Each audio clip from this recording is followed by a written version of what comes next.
लक्ष्मणपुर गांव में एक धनी सेठ का एक बड़ा सा मकान था और उस मकान के पास ही एक मोची का झोपड़ी था जिसमें एक मोची जूता सिलता था। उस मोची की एक अच्छी आदत थी, वो जब भी जूता सिलता था सिलते सिलते भगवान की भजन करता था। अच्युतं केशवं कृष्ण दामोदरं रामनारायणं जानकी वल्लभम्। लेकिन मोची की इस भजनों पर सेठ ने कभी ध्यान नहीं दिया। एक दिन सेठ व्यापार के सिलसिले में शहर गया और घर लौटते वक्त उनकी तबीयत बहुत खराब हो गई। सेठ तो था बहुत ही धनी, इसलिए सेठ की बीमारी ठीक करने के लिए देश विदेश से हकीम, डॉक्टर, वैद्य को बुलाया गया, लेकिन कोई भी सेठ को ठीक नहीं कर पाया। और उसके बाद सेठ की तबीयत दिन के दिन खराब होती जा रही थी और सेठ चल फिर भी नहीं पा रहा था। एक दिन सेठ बिस्तर पे लेटा ही था कि सेठ के कानों में उस मोची की भजनों की आवाज़ सुनाई दी। जो भजन वो मोची जूते सिलते सिलते गा रहा था। अच्युतं केशवं कृष्ण दामोदरं रामनारायणं जानकी वल्लभम्। आज सेठ को वो भजन कुछ अच्छा ही लग रहा था। उस मोची की भजन सुन के सेठ को ऐसा लगा कि सेठ साक्षात परमात्मा से मिलन कर रहे हो। कुछ देर के लिए सेठ तो भूल ही गया वो बीमार है और उसे अपर आनंद की प्राप्ति हुई। कुछ दिन तक तो ऐसा ही चलता रहा और धीरे धीरे सेठ की तबीयत को कुछ सुधराव सा महसूस हुआ और सेठ एक दिन स्वस्थ हो गया।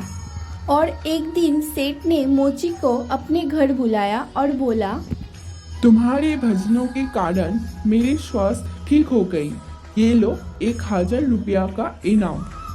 और मोची वो पैसा लेकर खुशी खुशी अपने घर चला गया। लेकिन उस रात मोची को नींद ही नहीं आई, क्योंकि वो इस सोच में पड़ गया था कि वो पैसे से क्या करे और वो पैसा वो कहाँ रखे। इतना सोचा कि मोची अगले दिन काम पर नहीं जा पाया। और तो और मोची अपना भजन गाना भूल ही गया था, क्योंकि उसके मन में खुशी थी पैसे की। अब धीरे धीरे वो काम पर जाना तो बंद ही कर दिया और धीरे धीरे उसकी दुकान तो चौपट होने लगी।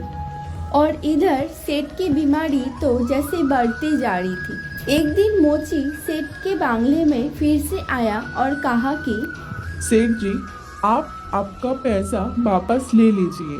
इस पैसे की वजह से मेरा भजन गाना तो जैसे बंद ही हो गया और मेरा धंधा चौपट हो गया। और तो और इस धन ने तो मेरा परमात्मा से नाता ही तोड़ दिया। और मोची सेठ को वो पैसा वापस करके चला गया। और दूसरे दिन से मोची फिर से अपना कामों में लग गया और कुछ ही समय में मोची अपने भजनों में और दैनिक कार्यों में व्यस्त हो गया। अच्युतं केशवं कृष्ण दामोदरं रामनारायणं जानकी वल्लभम्। तो दोस्तों, पैसों की लालच हमें उन शक्तियों से हमें दूर ले जाता है जो शक्ति हमारे जीवन में खुशी बरकरार रखते हैं और उसके साथ हमें सफल बनाए रखते हैं। लेकिन अपने पास आए हुए धन को अपने दिमाग में आने ही ना दे, उसे कहीं अच्छे कामों पे लगाए, नहीं तो कहीं पर इन्वेस्ट करें, पर आपके दिमाग में उसे कभी हावी ना होने दे। तभी आपके जीवन सुचारू रूप से चलती रहेगी और आप अपने जीवन को सही दिशा दे सकेंगे। तो दोस्तों, वीडियो पसंद है तो वीडियो को लाइक कर दीजिएगा। Thanks for watching.